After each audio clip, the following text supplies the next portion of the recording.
Планируя поездку в Стамбул в марте, не стоит рассчитывать на 100% тепло. Город красив и богат историей в любое время. Но не верьте мифу о том, что стамбульская весна равняется лету в средней полосе России, это не так. В марте в Стамбуле бывают и дожди, и давящие хмурые небо, и даже ночные заморозки. Начало и конец марта – это два совершенно разных времени года. Погода в Стамбуле в начале месяца еще холодная, промозглая и ветреная. Снега, конечно, уже не бывает, но днем обычно плюс 9-11 градусов, а ночью около плюс 5 градусов. Когда появляется солнце, то становится теплее. Осадков довольно много, хотя и меньше, чем в феврале. Погода в конце марта теплая, в среднем плюс 15 градусов днем, в некоторые дни может быть и плюс 20. Дождей уже меньше, а солнца все больше. Но в целом погода в Стамбуле в марте непредсказуема, и никто точно не скажет, что вас ждет. Иногда начало марта бывает теплым, иногда и в конце марта бывало не выше плюс 12 градусов дневные часы. Поэтому лучше взять и свитер с курткой, они точно будут нужны по вечерам, и теплую обувь,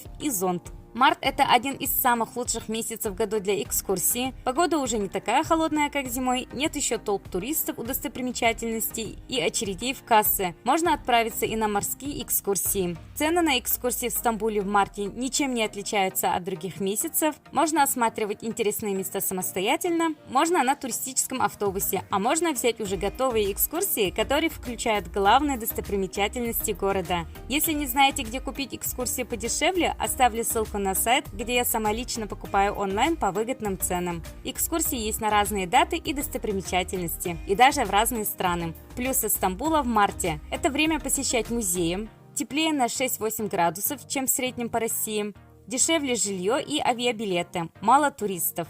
Минусы – часто идут дожди, прохладно и бывают заморозки. Влажно и ветрено. Не всегда комфортно ездить на длинные экскурсии. Стоит ли ехать в Стамбул в марте? Прохладно еще в этом месяце, конечно, но в целом почему бы и нет? Тем более, что стоимость отелей и авиабилетов в Стамбул в марте радует. Но за исключением дат в районе 8 марта, когда россияне летят куда-нибудь погреться. Но все же вы можете найти на travelata.ru туры по более выгодным ценам. Ссылку также оставлю в описании. Подписывайтесь на канал, ставьте лайк. Пока-пока.